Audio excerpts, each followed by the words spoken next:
Welcome to the Process Podcast. From new agent to broker owner. My name is Travis McClure. This is my co-host, Preston Guyton. Welcome to the Process Podcast. This is Travis McClure and my co-host, Preston Guyton. This is episode number 2. We're going to jump right into it. Preston, if you listen to episode 1, has a pretty immersive background in real estate.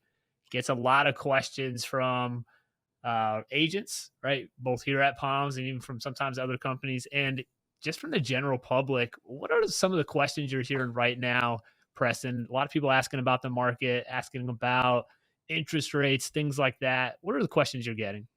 Yeah, I mean, really, so with Easy Home Search, we have a super captive audience.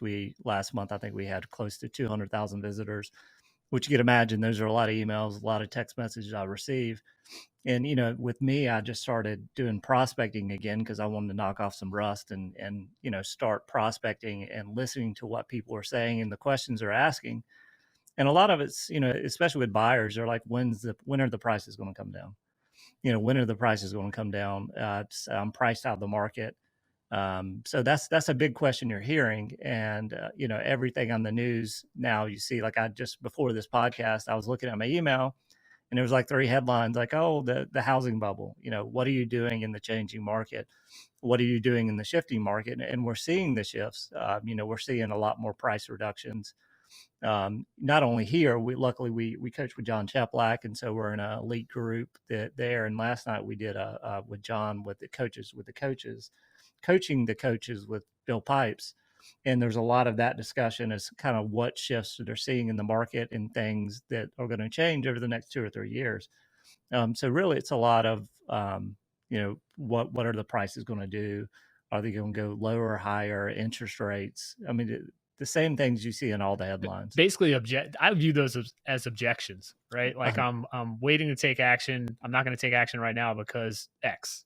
Yes. Yeah, and a lot of it's overcoming those objections, but also answering those questions and letting them know with educated what's going on, right? Like a lot of people will answer those questions and not really have data. I mean, that's the big thing agents need to start doing, and they need to start researching and having data that they can actually supports what they're talking about. Like if they say something off the whim, how they feel, and then you're talking to somebody like me who's going to dig into the data and quickly figure out that what they're saying is not true.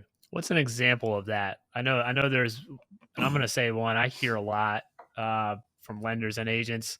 Well, interest rates have gone up, and a lot of times the rebuttal to that is, well, they're still historically low. So talk about that.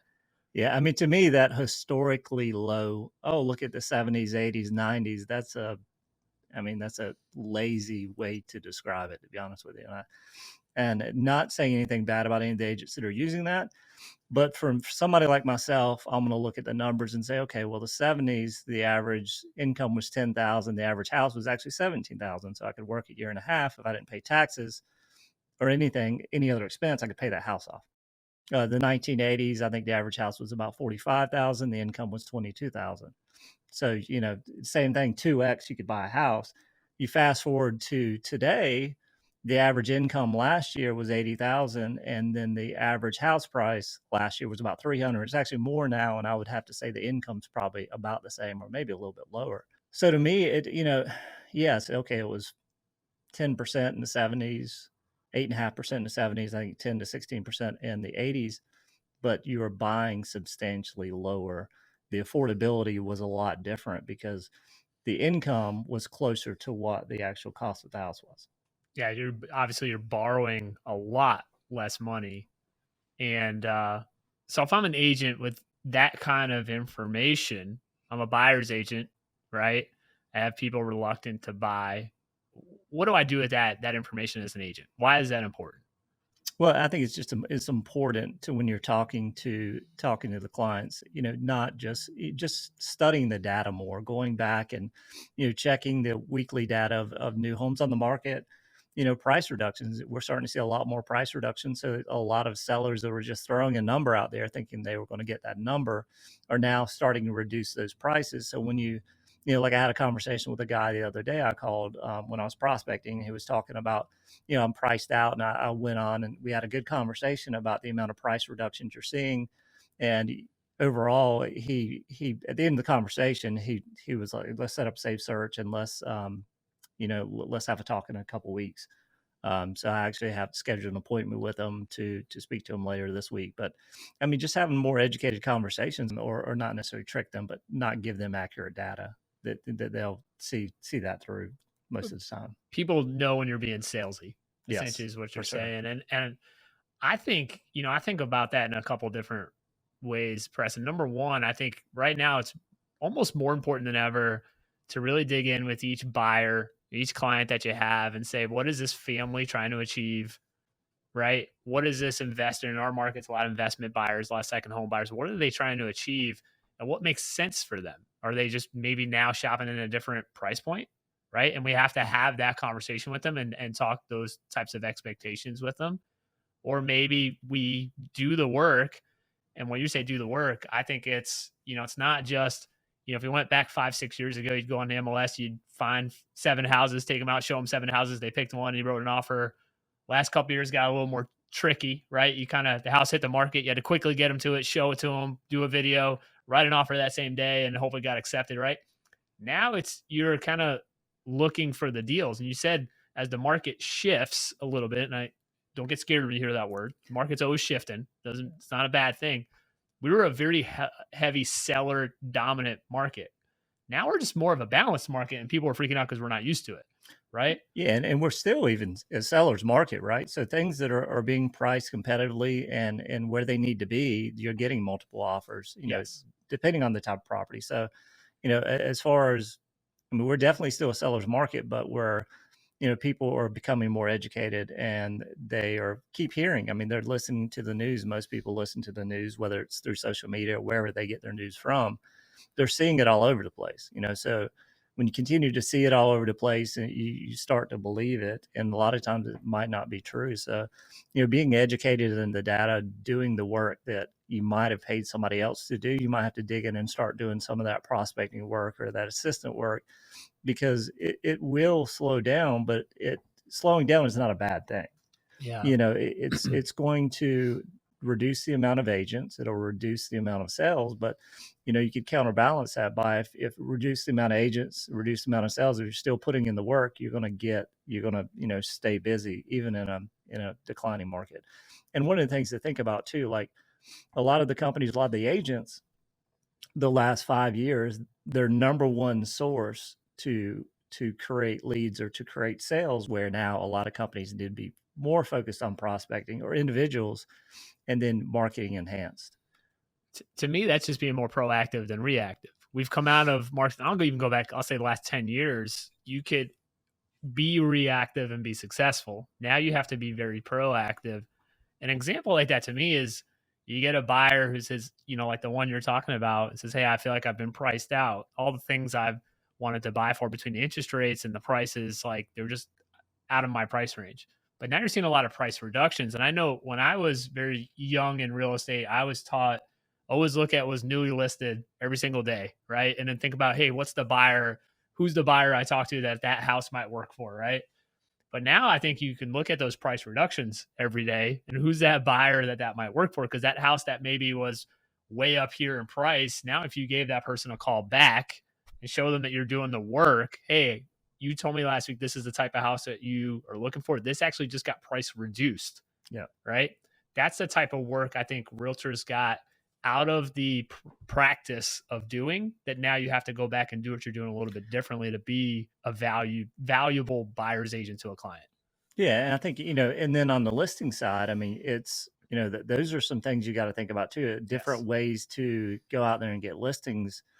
Obviously your past sales, your past buyers are the first place you need to hit. And a lot of people, I mean, the data shows us 85% of the people that bought with a realtor will not use them again. And of that 85%, probably 75% of that or 80% of that would have used the realtor if you asked them when they closed. It's just realtors in general, or sales in general, they, instead of taking care of the ones they've already sold, they jump to the next sale. or the next possible sale. Right. So doing those things, and obviously, one thing that I'm sure Travis did a little bit when he first got into real estate was door knocking. I Yeah. mean, so door knocking and all those things you hear about, and people are like, oh, those, you don't have to do those anymore. Those are the things you got to pick up the phone. You're gonna have to door knock. You're gonna have to send letters. You're gonna have to do different things to potentially get listings, and that's, you get listings right now. You're making good money, and you're selling a lot of homes as well. I think something we breezed by that you've said, even as, chief visionary officer of a couple companies, you're picking up the phone and making calls. I know this week you've challenged our leadership team, right? Once a week, we come in with agents and lead a group of agents making calls, and we're making in the trenches, making calls with them as well. And talk about that. Like, why did you, and I think it's a great initiative. I love also getting back down and rehashing some of those old skills, but talk about that as to why that was important to you to do that. Yeah, I mean, it's, when you're leading a company or leading a team or whatever you're leading or leading yourself. I mean, you got to practice what you preach as well. For me, I haven't done it in a long time, and it's a way for me to get better. To go back and knock some rust off and talk to people and talk and hear the things that the agents are talking about. But then it's a way to get the agents in the door and them making the calls as well. So we're doing that Monday, Tuesday, Thursday, and Friday from 8:30 to 10. And the way we're setting it up is the leadership will be prospecting with the agents. If the leadership qualifies a lead, then it's going to one of the agents that are prospecting with us. And it's just getting them in the door and getting them with those habits, right? We talk about habits. We talk about commitments. We talk about that morning schedule. Pipes coaches on that. John coaches on that. We're lucky and fortunate to coach with those guys. And, just doing those things will help create habits and hopefully those habits. And then, they see success with it. I think it's the initial, people are initially scared by it, but once they start doing it and you start having these good conversations, it becomes fun. And then you obviously have good conversations and you start making money, you're going to continue to want to do more of it. Yeah, a couple of things I think about too. It's, houses sell in every market. No matter what the market does, if you can go back to any year, there's always been houses that sold, right? However good or bad the market's been. And I think one of the things we're setting in place for the agents around us anyway is there's the market and there's going to be our market, right? If we take no action, we're going to be victims of the market if it does shift in a way that isn't great. But if we continue to take action, continue to prospect and build our daily schedule around prospecting and having conversations and seeing where we can help people buy or sell homes, then there's going to be our market, which is going to be different from the market. Would you agree? Yeah, I do, for sure. And I think when people think of recession and a house decline, they go quickly back to 2006, 7, and 8. Right. And that's unprecedented. There's never been a recession to where it had that extreme house, the house reduction and everything else. So, to hop back to that every single time, yes, there's going to be a downturn. There already is, but it's not going to be like that one. That you go back and there's so many different things in the mortgage industry, appraisals. I mean, the ninja loans, you hear me joke about that often, where what's a ninja loan for some of our younger audience? What's a ninja loan? So no income, no job, no assets. You have a 700 plus credit score. You could borrow $1 million on stated income. Yeah, it's just thinking about those things that existed back then, and you go in and get a loan with 3-page signatures. It's just we're nowhere near what that what transpired during that time. Well, I mean, the news is doing what they do, right? Right. They're going to continue to share what's going to make people afraid, and it's unfortunately people a lot of times believe too much of what they see in the news. What do you think a reason is that we're not? And you obviously lived and worked and were in real estate at that time. What do you think what's the difference between the two? That recession and where we're seeing the market change now. And some people are freaking out. Some people don't even know it's happening. Some people are just completely freaking out. And then there's people kind of right in the middle, just doing what they do. But why do you think this is different this time? What's your thoughts on that? Well, I mean, during that time, everybody was an investor. Everybody was an investor. Like everybody was buying without money. Yeah, without money, with no job. They were big time investors. There was that. I mean, everybody was buying property, and then a lot of people were buying property that didn't have jobs and didn't have the ability to pay for it, so they just buy it and flip it a lot. I mean, a lot of times back then you had contracts that were signed to other buyers where, I put something on the contract and I signed it to somebody for 100,000 more than what I have the contract for. So there was a lot of things like that going on, which contract assignments is legal. And a lot of that was going on. So it's just different. Like right now, it's not investors driving the market. It's actually people wanting to buy houses to live in. Right. The with the mortgage industry too, it's a lot more heavily, that they underwriting and everything else is a lot different today than it was back then. The other thing I've seen out there, Preston, is people have more equity in their homes than ever before. Yes. Yeah. So there's more cash. There's more equity. You see a lot more millennials are buying homes now where for a long time they didn't buy homes a lot. This mass exodus of all of these big cities throughout the country. You have people, these smaller markets like Myrtle Beach, which is getting to be, larger and larger, but people still, they're living where they've always wanted to live. Yeah.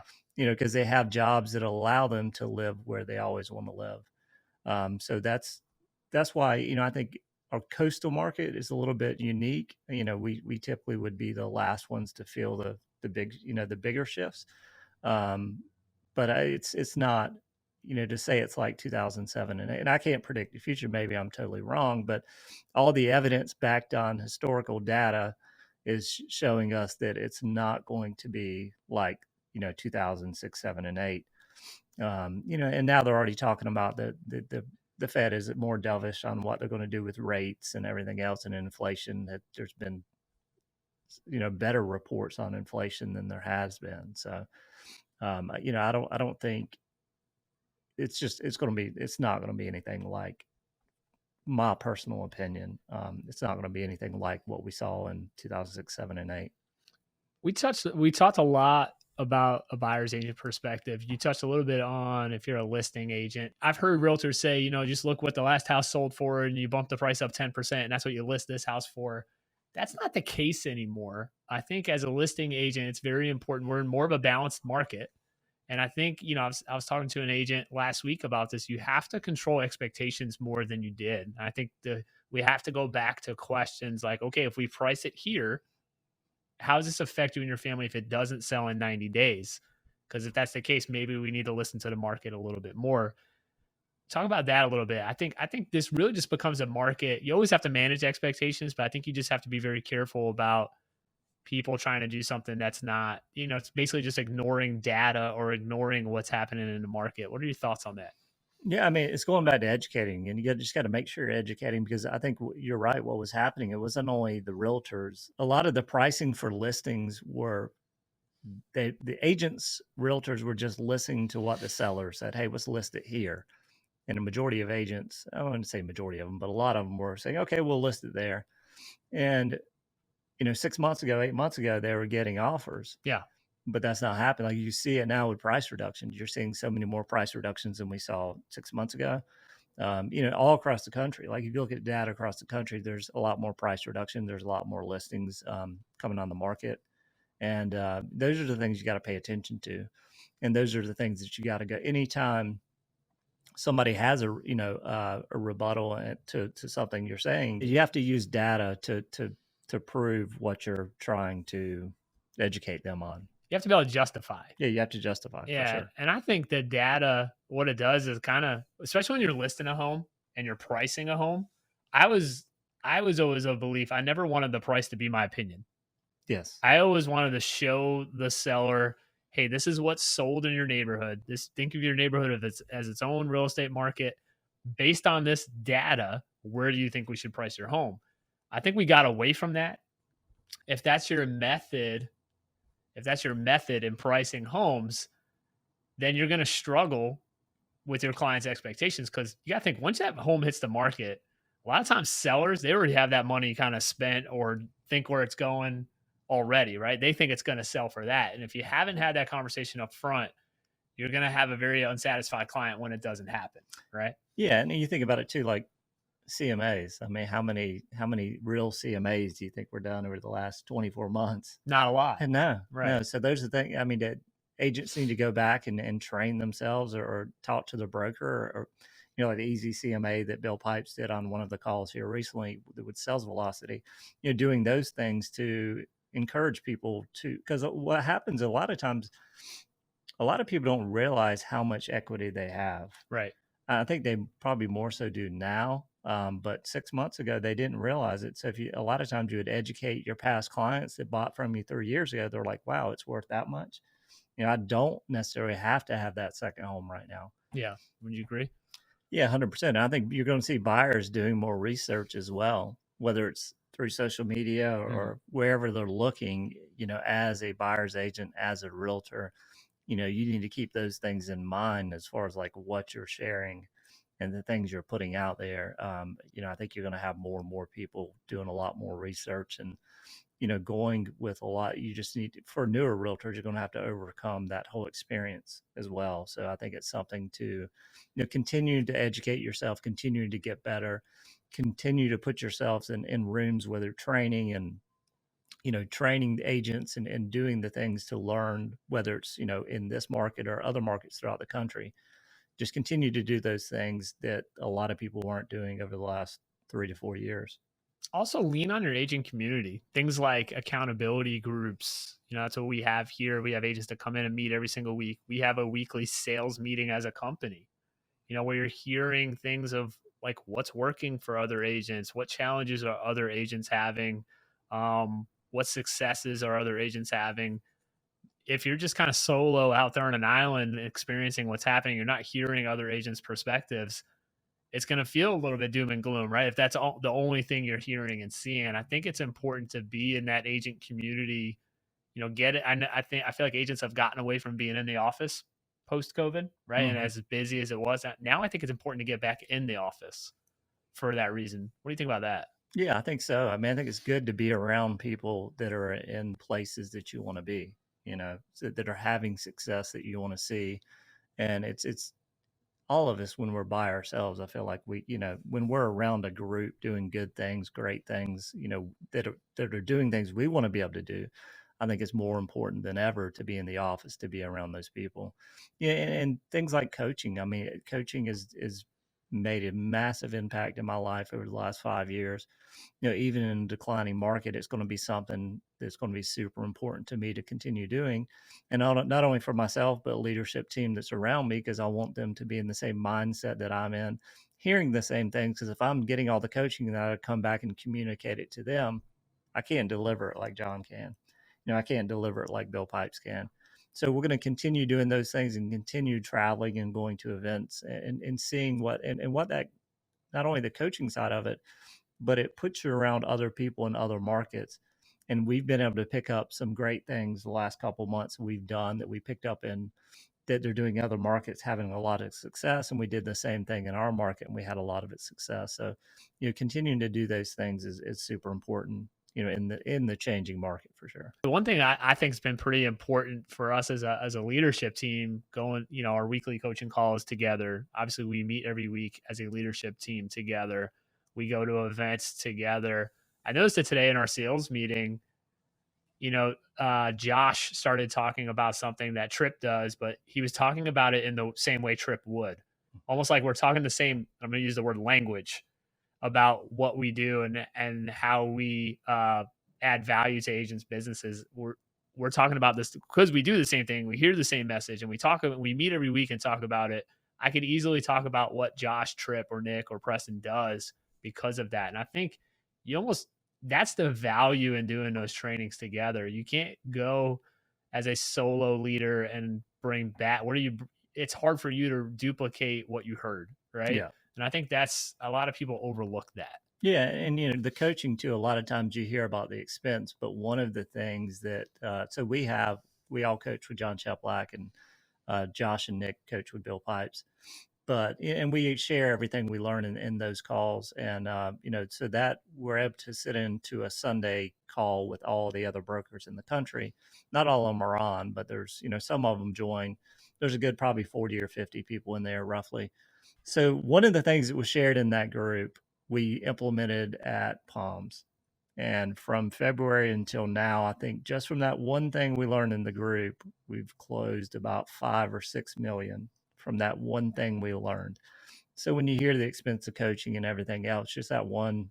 So you don't want to share that one thing, that piece of information. No, I mean, if you're an agent with Palms Realty, or if you coach with John Cheplack or Agent Academy coaches. Want to appreciate you guys listening to The Process. If you liked what you heard, click like and subscribe wherever you listen to this podcast. We appreciate you being our audience. Have a great rest of your day. Have a great week, and we'll talk to you soon. See ya.